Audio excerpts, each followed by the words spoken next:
Buenas noches, bienvenidos sean todos ustedes a este subprograma Ni Más Ni Menos. Este es un concepto de comunicación que concebimos para compartir con ustedes las informaciones, los comentarios sobre los hechos que por su importancia trascienden en la vida de los dominicanos. Un servidor de ustedes, Arturo Méndez Zarzuela, productor general de este espacio, les invita a que permanezcan con nosotros por los próximos 55 minutos. Además de recordarle que, además de por su canal 58 de la planta televisora de Televiaducto, este programa usted puede verlo en directo a través de la señal de Facebook de acceso de NJ Productora Sin Límites, por el canal de Facebook de Ni Más Ni Menos.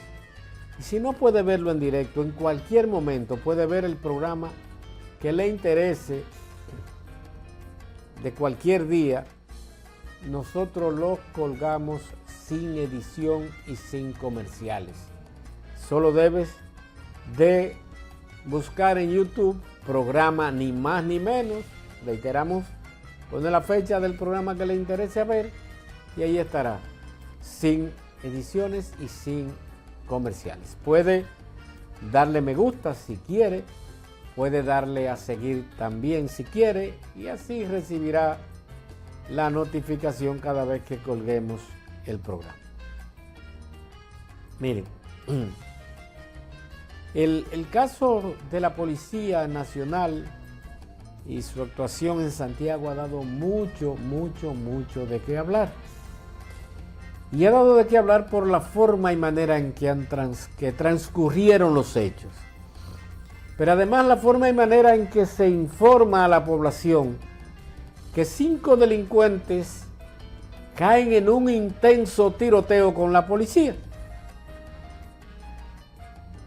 Y resulta que después de todo esto se anuncia que el principal o el cabecilla de la banda que traficaba con armas, con drogas, que se dedicaba al sicariato, entiéndase, muertes por encargo, escapó. Y que esos 5 formaban parte de esa peligrosa banda. Luego nos enteramos que hay un jovencito que era un peluquero y que había otra persona que él estaba peluqueando, como dicen los colombianos, que se fueron también.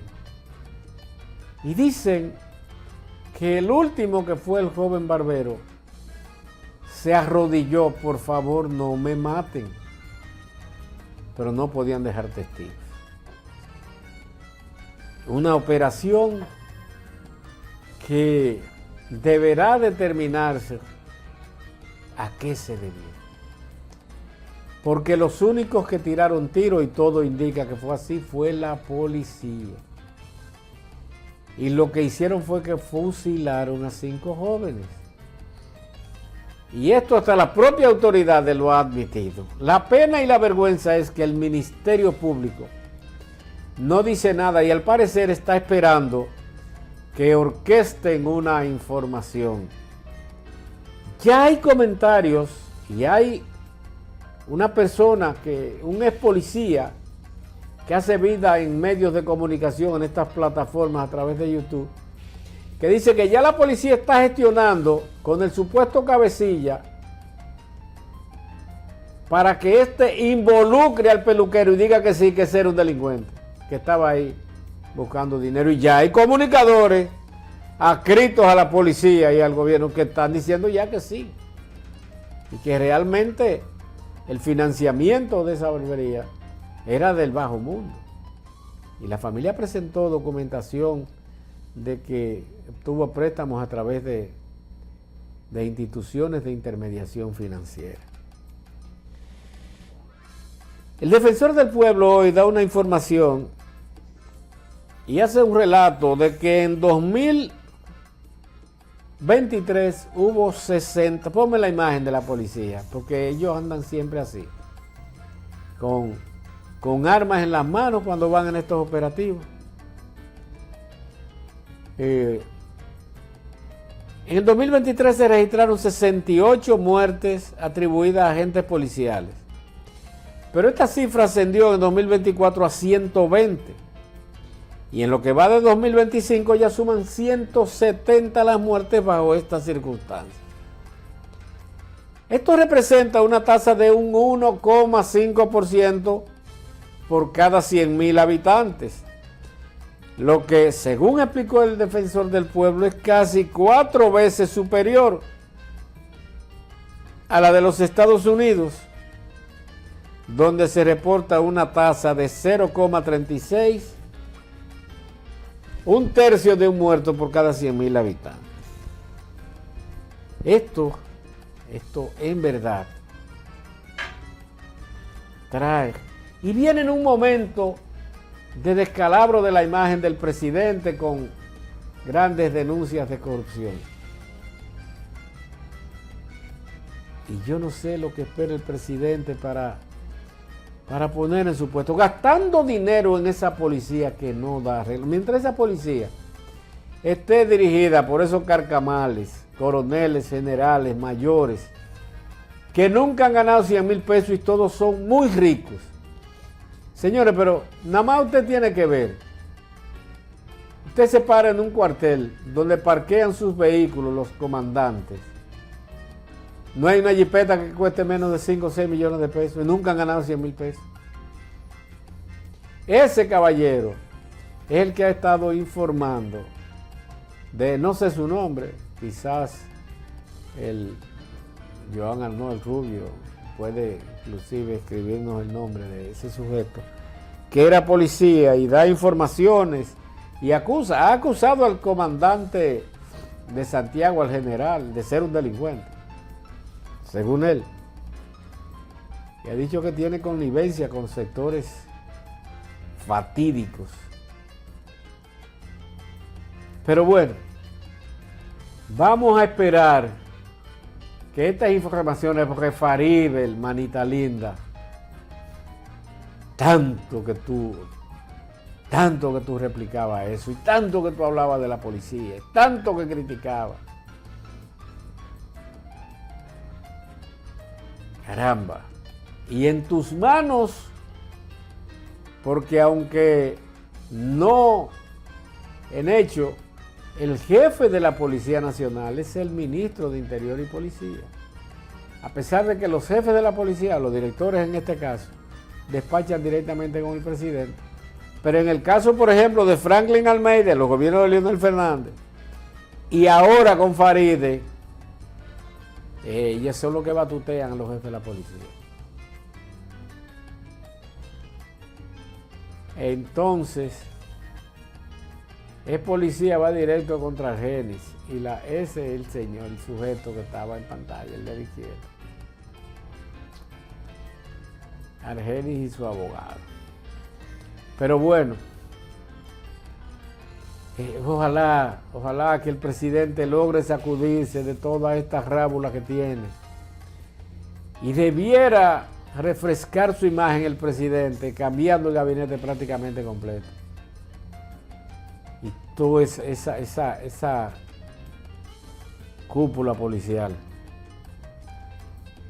Pero bueno, en otro orden y pasando al plano político, el Centro Económico del Cibao, que dirige el doctor Aguilera, un experto profesional de la economía, es economista, tiene un doctorado en economía y en econometría. La econometría es una materia que se da, el que estudia economía da una materia que es econometría, que es una materia donde usted obtiene resultados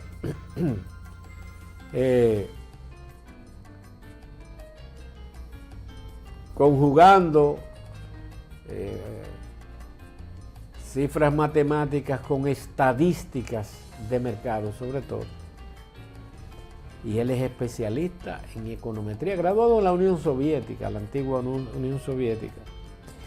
Pero tiene una encuestadora y presentó, si me ponen las imágenes por favor, simpatías por partidos políticos. No se puede hablar de candidatos porque realmente la ley lo prohíbe. El Centro Económico del Cibao dice, en su más reciente encuesta nacional, realizada los 15 y 16 de septiembre, hoy estamos a 17, o sea que fresquita, los 14 y 15 de septiembre, en la que el Partido Revolucionario Moderno encabeza la simpatía con un 40,1, lo que es un 40%.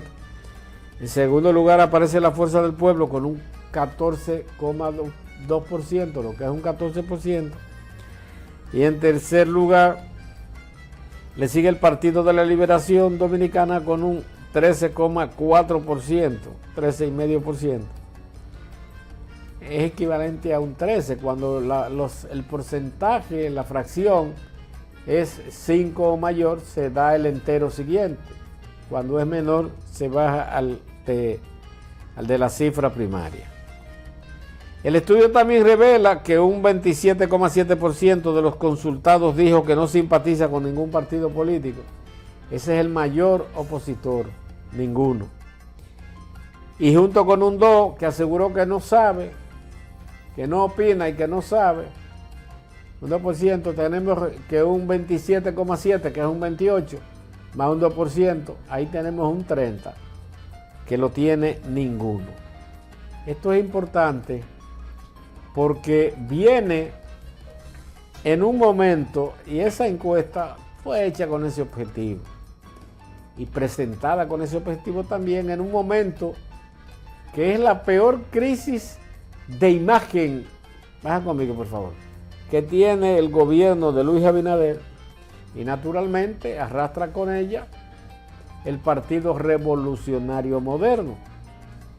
Crisis de credibilidad, muchas denuncias de corrupción, a pesar de que hace tiempo que se están haciendo las denuncias de corrupción, sobre todo en sectores.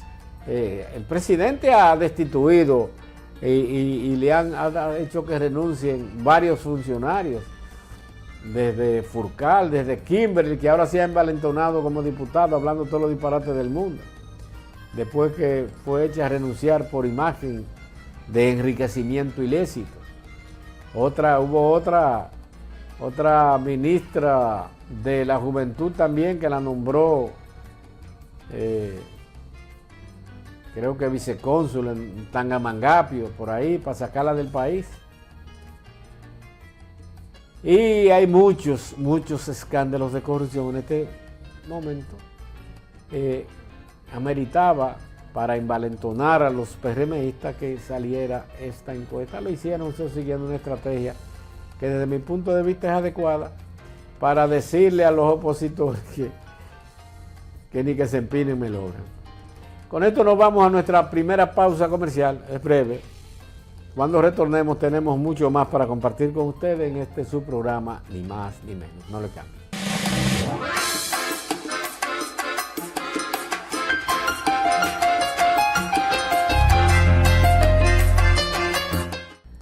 Gracias por mantener nuestra sintonía. Bueno, el caso Senasa sigue viento en popa y a toda vela, luego de que se descubrieran los escándalos que han estado saliendo a la luz pública.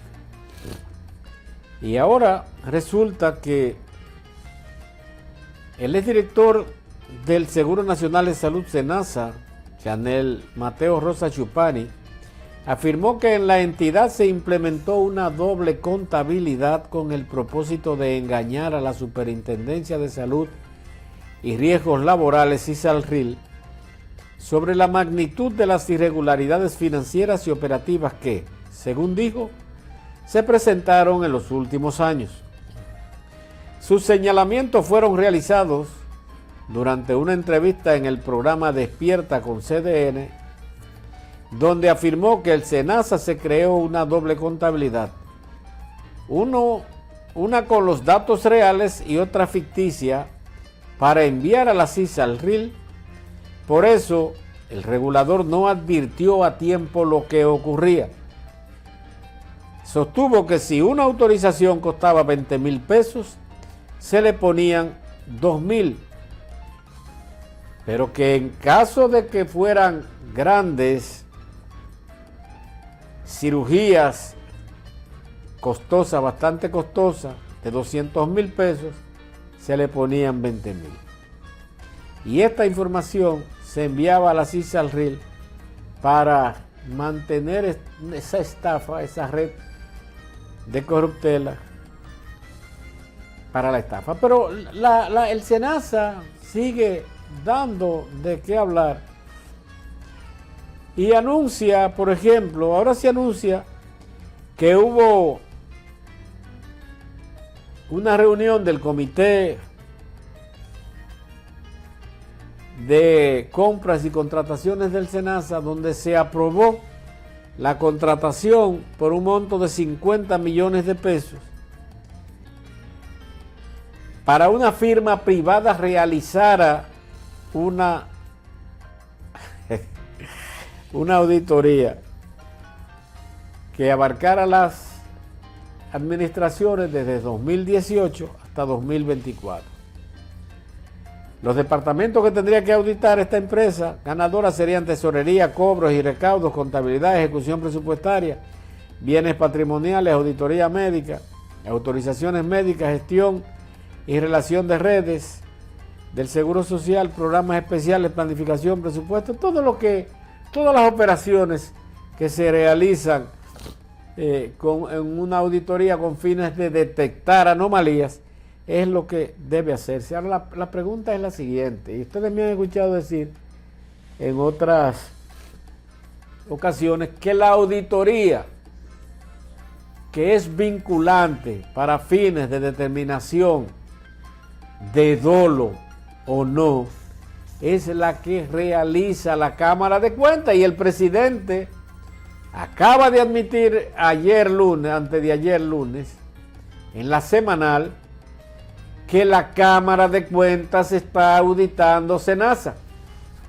¿Para qué gastar 50 millones en una auditoría privada que no tiene ningún objeto desde el punto de vista de las vinculaciones y cargos penales que pudieran tener los resultados que arrojan? Cuando la Cámara de Cuentas hace una auditoría y sus auditores determinan que hay errores que son puramente administrativos, de procedimiento administrativo, que el auditor determina que no hubo interés de dañar porque realmente no tienen como finalidad alterar cifras económicas, sino asuntos de procedimiento solamente. Cuando el auditor determina que hubo mala intención, que hubo pagos sin fundamento, pagos sin soporte, por ejemplo, como hay algunas ahí que han salido que hizo la Contraloría de administraciones, de direcciones que ahora están precandidatos aspirando a la presidencia y fututearon 1,000 y pico millones en el primer año. Y no se le ha llamado para nada. Cuando se dan esas cosas, el auditor, en su informe, lo primero que tiene que hacer es llamar al incumbente para que explique. Y ese incumbente, en sus explicaciones, si convence a los auditores de que no hubo realmente. Normalmente cuando se llaman a la gente se hacen acompañar por el equipo técnico que le acompañó, entiéndase el director jurídico, el administrativo, el financiero, y explican las situaciones que sucedieron. Si el auditor considera o no se considera satisfecho y entiende que persisten las anomalías, pero sobre todo el dolo es la intención de cometer el crimen, la intención de robar, por ejemplo, en este caso, la envía al Ministerio Público para que éste a su vez culmine las investigaciones, determine posibles culpables y con eso someta a la justicia al incumbente que desde el punto de vista de la auditoría ellos consideran que malversó los fondos. Pero eso no lo puede hacer una auditoría privada. Y para que lo haga, tiene que contar, antes de la contratación, con la autorización de la Cámara de Cuentas. Y esto lo establece la ley, porque a veces la Cámara de Cuentas no tiene los auditores suficientes para hacer auditorías en varias instituciones juntas, y entonces autoriza a que se contrate una firma privada, previo sometimiento de las ternas, y luego con esta autorización, esa auditoría sí puede ser vinculante y puede ser usada a cargo, o sea, para acusar, en este caso. Pero yo me pregunto, si el presidente dijo que Cámara de Cuentas está en Senasa, ¿Cámara de Cuentas va a autorizar a una empresa privada que haga una auditoría? No lo va a hacer. Por lo que yo entiendo que esos 50 millones en una crisis financiera que según Chanel tiene un hoyo de más de 20,000 millones de pesos, que ya se le metieron 7,000 por un lado, 7,000 millones. A raíz de la denuncia que hizo la Fuerza del Pueblo, el presidente mandó a que se le depositaran 7,000 millones. Pero posterior a eso, se le aprobó a través de los fondos de IDOPRIL 6,000 millones más. Y todavía aquí hay mambo. Pero hay una información, y es que ahora se admite que realmente no se estaba pagando como se anunció que sí se estaba haciendo. Y en la número 3, señor director, dice que Senasa regularizará pagos pendientes a clínicas privadas. La número 3, señor director. El director de Senasa, Eduardo Guzmán, se comprometió este miércoles ante la Asociación Nacional de Clínicas y Hospitales Privados a regular los pagos atrasados por parte de la ARS. Al reconocer las demoras, Guzmán detalló que implementará un cronograma de pagos para regularizar la situación. En tanto, el presidente de Andeclip, Rafael Mena, agradeció la apertura al diálogo y expresó su apoyo a las medidas que garanticen la estabilidad financiera del sistema.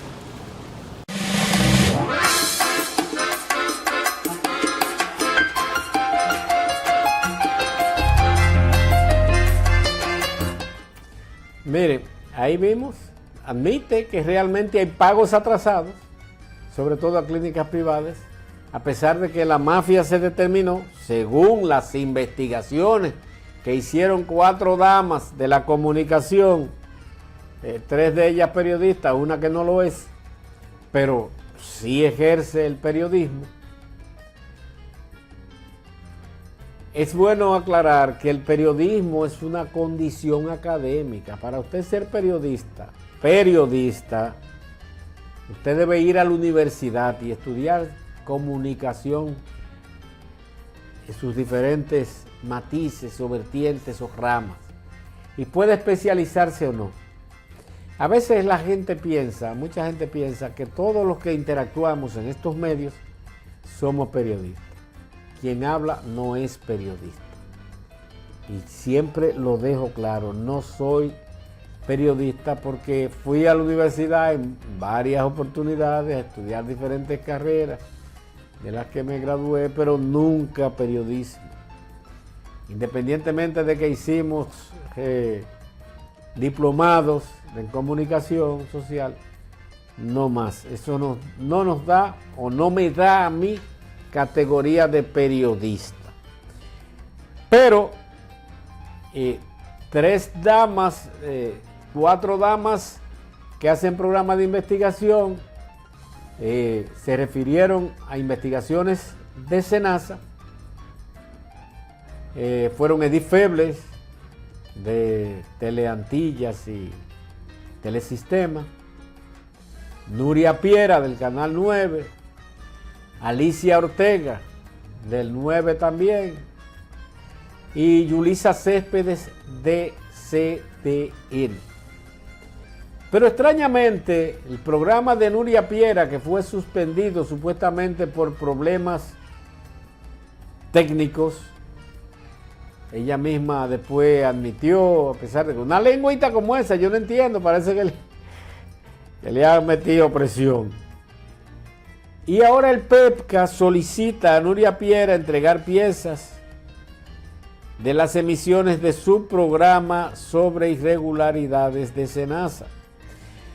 La Procuraduría Especializada de la Corrupción Administrativa, PEPCA, solicitó ayer a la periodista y productora Nuria Piera la entrega de todas las emisiones de su programa televisivo Nuria Investiga, que abordan las investigaciones relacionadas con las supuestas acciones fraudulentas de SENASA. La solicitud está contenida en una comunicación firmada por la procuradora adjunta Mirna J. Ortiz Fernández, titular de la PEPCA, en la que se pide la colaboración de Piera a los fines de que, a la brevedad posible, sean remitidas todas las emisiones del programa televisivo que produce. En ese sentido, la PEPCA señaló que el requerimiento se realiza en base al artículo 285 del Código Procesal Penal, que establece los mecanismos legales para la obtención de medios de prueba durante una investigación penal. Este artículo, baja conmigo por favor, este artículo 285 del Código Penal establece que el Ministerio Público puede exigir la colaboración de particulares, textualmente los reza así, de personas particulares o de funcionarios públicos para el esclarecimiento de un crimen o un delito. Y ellos están obligados a cooperar. Pero sucede y viene a ser el caso de que en la función del periodismo hay un artículo de la Constitución que prima sobre el Código Procesal Penal, que establece que el periodista, y es el 49.3, el 49 habla de los derechos fundamentales y el derecho que usted tiene a proteger, y el 49.3 señala que el periodista no está obligado a realizar este tipo de actividad si no lo quiere, y que está protegido por la Constitución para no revelar la fuente o los detalles. Desde mi punto de vista, si la PEPCA quería los programas que fueron públicos, debió solicitarlo al canal. Yo recuerdo que una ocasión de que hubo un abogado aquí muy conocido que sometió a una dama, inclusive que era política, la sometió en esa ocasión. Nosotros laborábamos en el programa Al Compás del Mundo, el programa hermano que lo iniciamos nosotros en el año 2006.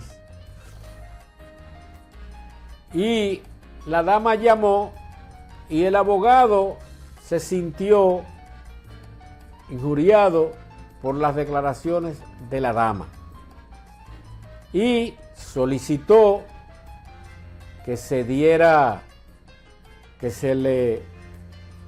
diera un CD. En ese momento no eran tan comunes los pendrive, que ya el CD prácticamente no se usa. Y solicitó a la administración del programa, a la dirección del programa y al canal que se le diera el CD. La grabación contentiva de la intervención que tuvo vía telefónica la dama. Yo recuerdo los nombres de los dos porque no viene al caso decirlo. Porque había un juicio oral público y contradictorio, en ese caso sometimiento, porque el abogado se sintió injuriado por las palabras, por la información que dio la dama. Y en ese sentido no hubo más, no esperamos ni siquiera una orden del juez, porque ya eso era público, pero se hizo agotando los canales correspondientes. De todas maneras, a veces tú piensas, y buscándole aristas, ¿por qué solamente a Nuria Piera se le pidió si se hicieron 4 trabajos de investigación que se pasaron en los mismos días? con 2 o 3 días de diferencia. Inclusive hubo uno más amplio, quizás más incisivo, que el propio de Nuria Piera, que fue el de Yulisa Céspedes. Y partiendo de ahí, tú dices, bueno, hay algún objeto, quizás es porque Nuria Piera se refirió más al director, al doctor Jacín, y de unos contratos que dijo Nuria Piera que le había hecho el doctor Jacín a un sobrino de él, violando aquello de que no pueden contratar hasta tercer grado de consanguinidad los parientes del incumbente. Pero bueno, vamos a esperar. Todo esto, sin lugar a dudas, que tendrá efectos en los procedimientos que deberán seguirse para el esclarecimiento de todas estas cosas que han hecho mucho daño al país y que ya está bueno para que empiecen a sancionarse los actos de corrupción, que ya no sea un simple discurso. Porque hoy denuncia Ricardo Nieves que hubo en educación en un par de periodos más de 235 mil millones de pesos dilapidados de los recursos de educación que han servido para todo menos para fortalecer la enseñanza de nuestros niños, jóvenes y adolescentes. Penosa y lamentable situación por la que pasa el país, con tantos ladrones, tanto del sector público como privado. Nos vamos a nuestra segunda y última pausa comercial. En breve retornamos, no le cambien.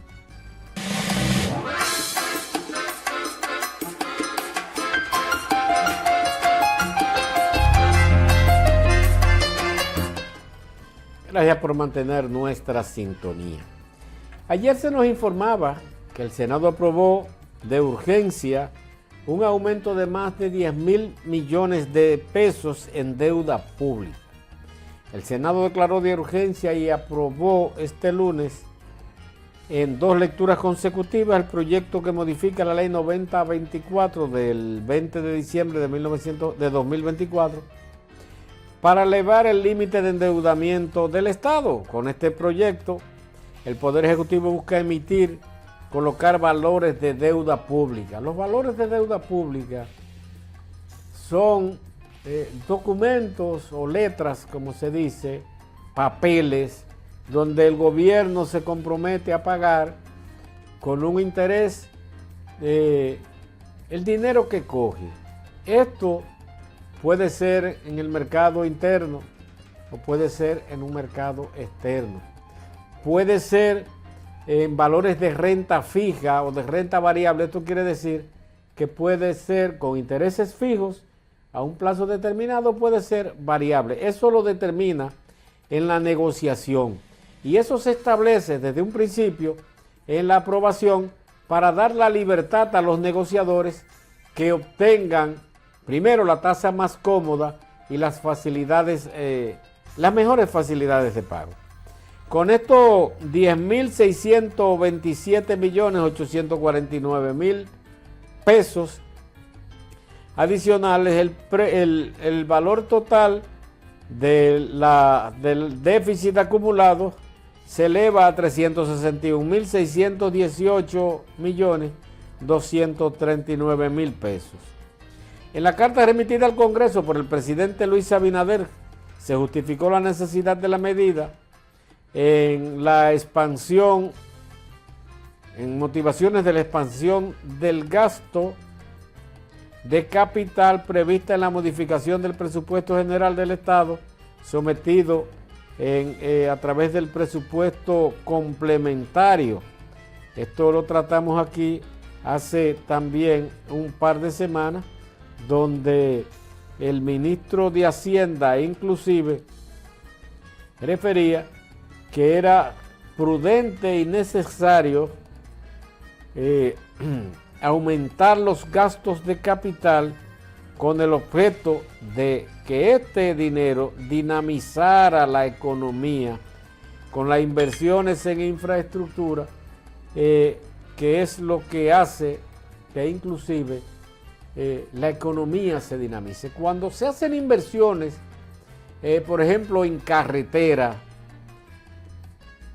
se dinamiza la economía, primero por los trabajos que producen, segundo, porque esto trae viabilidad y, por ejemplo, en el transporte de carga, en el transporte de lo que se produce en esos sectores, en esos lugares, y tiende a dinamizar. Acuérdense que la inversión pública que hemos tenido ha sido muy baja desde hace mucho tiempo, pero lamentablemente en este gobierno ha sido de la más baja en los últimos años, porque el presidente se enfocó mucho en gastos corrientes, en ayuda a lo que él entendía los más necesitados, pero no se saca de la pobreza gente dándole 1,000 o 1,500 pesos. Y realmente lo que sí lo saca son las inversiones públicas que hacen que se genere riqueza, y a través de la generación de riqueza se producen empleos de calidad. Naturalmente, usted tiene que prepararse o preparar a su pueblo para que se eduque, y este enfoque le permitirá acceder a nuevos trabajos. En una información que viene a fortalecer, diría yo, para usar un término, y a beneficiar la economía dominicana, es de que la Reserva Federal, que es la paridad del Banco Central de la República Dominicana, anunció en el día de hoy que rebaja los tipos de interés en 1/4 de punto, o sea, 1.25%, hasta situarlos entre un 4 y un 4,25%, en lo que supone su primer reporte del precio del dinero desde el año 2024, y subrayó que la incertidumbre económica permanece elevada y que los riesgos a la baja para el empleo han aumentado. 9 de los 12 miembros de la Reserva Federal que conforman el Comité Federal de Mercado Abierto de la Reserva Federal se mostraron hoy a favor de seguir rebajando las tasas este año, en lo que apunta a que el organismo podría optar por 2 rebajas más en sus próximas reuniones, que serán en octubre y en diciembre de este mismo año. El crecimiento de la actividad económica se ha mantenido muy moderado en el primer semestre del año. La tasa de desempleo ha aumentado en los Estados Unidos y la inflación también. La decisión en política monetaria adoptada hoy fue unánime y muestra divisiones entre los miembros de la Reserva Federal. De los 12 miembros, 12 de ellos están opuestos a que se realicen nuevos recortes este año. En los últimos meses, Donald Trump y su gobierno han presionado a la Reserva Federal para que recorte los tipos de interés. Se mantiene intacta la proyección de inflación, que para este año se proyecta de un 3%. Y en el caso de la inflación subyacente, hemos explicado en otras oportunidades lo que es la inflación subyacente, y es la que se mide obviando o dejando fuera a los productos que no son elaborados. Por ejemplo, esa habichuela que se compran en los mercados por libra o por quintal, los plátanos, la yuca, porque su precio es muy variable. Y en esto también entran los combustibles. Recordemos que los combustibles varían de precio mucho, y es muy difícil que usted tenga un control de los movimientos. Por eso se habla de la inflación subyacente. Y la inflación subyacente está por encima de su rango meta, que era de un 2%, y se coloca en un 3%. En Estados Unidos ha comenzado a absorber los efectos de los aranceles de la guerra comercial emprendida por el presidente Donald Trump, lo que indica que ahora han empezado a sentirse el impacto de los aranceles, Cuando Donald Trump le pone un arancel de un 25% a un producto para que entre a Estados Unidos, el industrial o el comerciante, el empresario, no va a absorber ese 25% que pagó de impuestos por importar materia prima o productos terminados. No, lo que lo va a hacer es que lo va a transferir a lo que produce o a lo que vende. Y eso se reporta como una inflación, porque va a aumentar el costo de la vida de los norteamericanos. Bueno, por hoy concluimos. Gracias por su compañía. Les esperamos mañana, como de costumbre, a las 7 de la noche. Mientras, manténganse ahí con Dalia Grullón y su programa Sin Rodeos con Dalia. Buenas noches. Estás en TNE Canal 58, tu canal de negocios y eventos.